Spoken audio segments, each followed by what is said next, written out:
आज के वीडियो में हम बाइबल के अध्यायों को खोजने वाले हैं। चलो मिलकर जानते हैं। मौत हार गई थी, पाप का हिसाब पूरा हो गया था और मुक्ति का काम खत्म हो चुका था।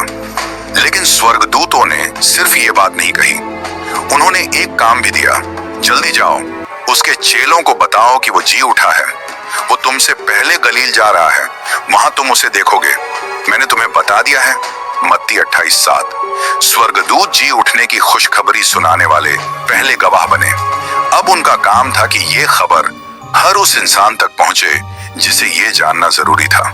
औरतें डर और खुशी दोनों के साथ वहां से दौड़ पड़ी ताकि ये बात जल्दी से जल्दी सबको बता सकें। लेकिन जब उन्होंने सबसे पहले लोगों को ये बताया तो किसी ने उन पर भरोसा नहीं किया। लूका 24:11 में लिखा है, लोगों को लगा वो बस मन की बातें कर रही हैं और किसी ने यकीन नहीं किया।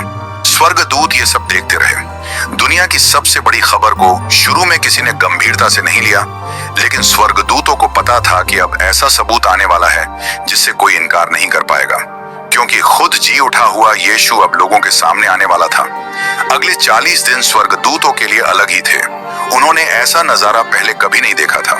यीशु धरती पर थे, एक नए जी उठे हुए महिमा से भरे शरीर के साथ, और वे लोगों से इस तरह मिले ताकि हर शक, हर सवाल खत्म हो जाए और सबको यकीन हो जाए कि यीशु सच में जी उठे हैं। सबसे पहले यीशु बाग में मरियम मगदलीनी को दिखाई दिए। वो उन्हें माली समझ बैठी, लेकिन जैसे ही यीशु ने उसका नाम लेकर कहा मरियम, उसे समझ आ गया कि ये वही है। एक ही शब्द ने उसका सारा दर्द खुशी में बदल दिया। वो तुरंत दौड़कर बोली, मैंने प्रभु को देखा है। और स्वर्गदूतों को पता था ये तो बस शुरुआत थी। फिर यीशु उन बाकी औरतों को मिले जो कब्र से लौट रही थी। उन्होंने सिर्फ इतना कहा, खुश रहो। वो औरतें पुनरुत्थान की पहली संदेश देने वाली बन गईं। उसी दिन दोपहर में यीशु 2 चेलों के साथ एम्माउस के रास्ते पर चले। लगभग 7 मील तक वो उनके साथ चलते रहे और उन्हें समझाते रहे कि पुराने नियम की बातें कैसे उन्हीं के बारे में थीं। स्वर्गदूत ये सब देखते रहे, मानो यीशु खुद बाइबल की क्लास ले रहे हों। उन्होंने कहा, क्या मसीह को ये सब सहना जरूरी नहीं था और फिर अपनी महिमा में जाना नहीं था? जब वे एम्माउस पहुंचे और यीशु ने रोटी तोड़ी, तभी चेलों की आंखें खुल गईं। उन्हें समझ आया कि ये वही हैं, लेकिन उसी पल यीशु गायब हो गए। स्वर्गदूत समझ गए कि अब यीशु का शरीर बदला हुआ है और अब वो आम इंसानों की तरह सीमित नहीं है। दोनों चेले तुरंत वापस यरूशलेम भागे ताकि बाकी चेलों को ये बात बता सकें।